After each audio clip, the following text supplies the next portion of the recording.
आगे चलते हुए बात करते हैं कोलकाता नाइट राइडर्स की। Raj, Kolkata Knight Riders last year defending champions थी। श्रेयस अय्यर के कैप्टेंसी में उन्होंने बहुत अच्छा परफॉर्म किया और लास्ट में मिचेल स्टार्क का रिडेम्पशन। लेकिन इस साल वो दोनों चीजें मिसिंग हैं केकेआर के कैंप से। ना तो Shreyas Iyer as a captain है केकेआर में और ना ही मिचेल स्टार्क है। उनके शूज फिल करने के लिए इन्होंने अजिंक्य रहाणे को जरूर एक्सलिटरेटेड राउंड में उठाया था, जो कि कैप्टन है।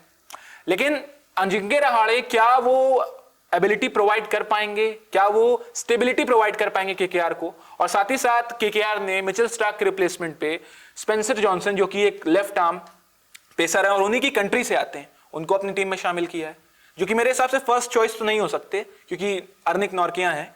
तो आपको क्या लगता है ये दो जो शूज हैं इनको फिल करना सबसे मेजर कंसर्न होगा कोलकाता नाइट राइडर्स के लिए? जैसे आपने बात की केकेआर की, तो केकेआर ने पिछली बार तो बहुत अच्छा प्रदर्शन किया था और फाइनल्स में तो इन्होंने पूरी तरीके से एसआरएच की जो बैटिंग ऑर्डर थे उसे धराशाही करते रख दिया था। उसका मेन जाता है आप जो इसका मेन उपलब्धि जाती है वो केकेआर की बॉलिंग को जाती है, जिसने ये सब किया। और उसमें भी मिचेल स्टार्क जो शुरुआत में रन खा रहे थे, इतनी बुरी तरीके से खा रहे थे तो लग रहा था ये 24 करोड़ तो वेस्ट हमने कर दिए। लेकिन उसके बाद उनका रिडेम्पशन, जैसे आपने बताया, बहुत ही अच्छी तरीके से प्ले ऑफ्स में खेला इन्होंने। अब इन्होंने एनरिक नॉर्कियो, स्पेंसर जॉनसन को खरीदा है। तो एनरिक नॉर्कियो जो आपके लिए डेथ में उतने इफेक्टिव साबित हो ही नहीं पा रहे हैं, पिछले साल से आपने देखा होगा। स्पेंसर जॉनसन की बॉलिंग कोई खास नहीं, उन्होंने जीटी में हमने देखा था, गुजरात टाइटंस में। मुझे सबसे ज़्यादा देखने का मन हो रहा है हर्षित राणा और वैभव अरोड़ा को, इंडियन बॉलिंग लाइनअप। एक ऐसी बॉलिंग लाइनअप जो पूरी तरीके से भारत की पिचेस को और भारत की कंडीशंस को समझती है। और बाकी श्रेयस अय्यर की जगह अजिंक्य रहाणे राजस्थान के कप्तान रह चुके हैं, केकेआर से भी जुड़े थे, तो और अच्छे कैप्टन साबित होंगे, उसमें कोई दो राय नहीं है। अब बात आती है उनकी बैटिंग कंडीशन की, उनकी वो कितनी स्टेबिलिटी प्रोवाइड करा पाएंगे। 2023 का तो हम सब जानते हैं आईपीएल किस तरह हुआ था।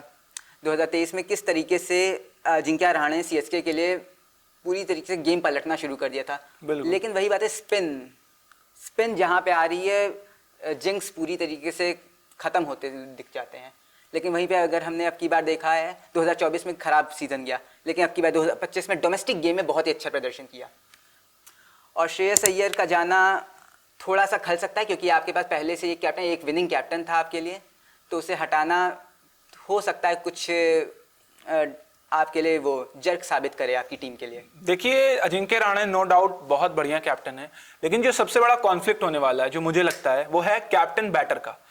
एज अ बैटर अगर अजिंक्य रहाणे का आपको फुल यूज करना है तो या तो वो ओपनिंग पे आए या तो तीसरे नंबर पे। लेकिन तीसरे नंबर पर जो आपने 23.75 लाख खर्च किए हैं अपने वेंकटेश अय्यर पे, वो भी आपको निकालना है, तो आप उनको वन डाउन से नीचे भेजना नहीं चाहेंगे। और अगर आप ओपनिंग पे जाएंगे तो ओपनिंग पे आपके पास डिकॉक और नारायण है, नारायण को आप नीचे करेंगे नहीं उनकी लास्ट ईयर परफॉर्मेंस को देख के। तो अजिंक्य रहाणे के लिए सबसे बड़ा जो कंसर्न होने वाला है वो है कि वो कहां पे बैटिंग करते हैं। वरना अगर आप नीचे देखेंगे तो नीचे तो रमनदीप, रसल और रिंकू मेरे हिसाब से इस पूरे आईपीएल का सबसे डेडलीस्ट लोअर ऑर्डर है। जैसा आपने कहा कि वेंकटेश अय्यर अब पैसे इतने दिए हैं तो कहीं ना कहीं यूटिलाइजेशन तो होगा।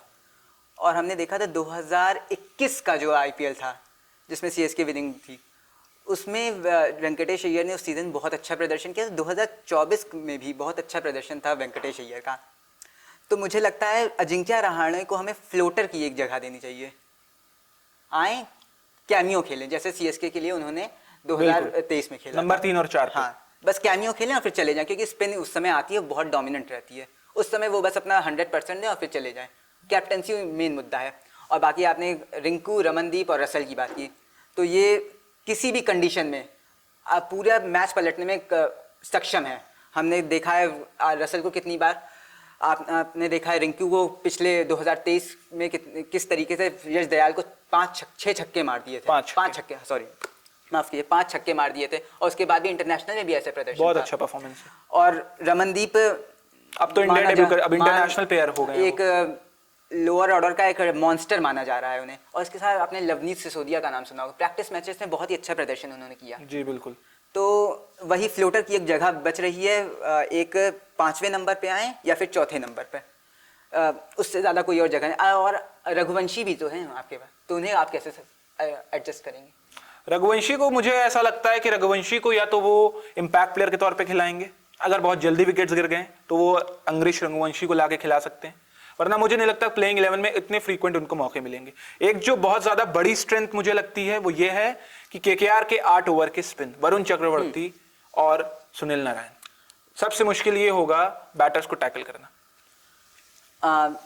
मुझे ऐसा लगता है केकेआर के पास सीएसके की अगर आप तुलना में रखें तो केकेआर के पास दूसरे नंबर की सबसे अच्छी स्पिन है, और वरुण चक्रवर्ती का चैंपियंस ट्रॉफी हमने कितनी अच्छी तरीके से कुछ मैचेस खेले, उसमें टॉप के आपके विकेट टेकर बन चुके थे। तो मुझे लगता है ये जो केकेआर की टीम है वो बहुत ही ज़्यादा डेडली होने वाली है, और टॉप 4 में मैं इसको रखूंगा, ज़रूर रखूंगा। बिल्कुल। तो केकेआर वर्सेस आरसीबी का मैच 22 मार्च को 7:30 बजे से स्टार स्पोर्ट्स पे आएगा, तभी हमें पता चलेगा कि कौन सी टीम किस पे ज़्यादा भारी पड़ती है। तब तक के लिए चैनल देखते रहिए।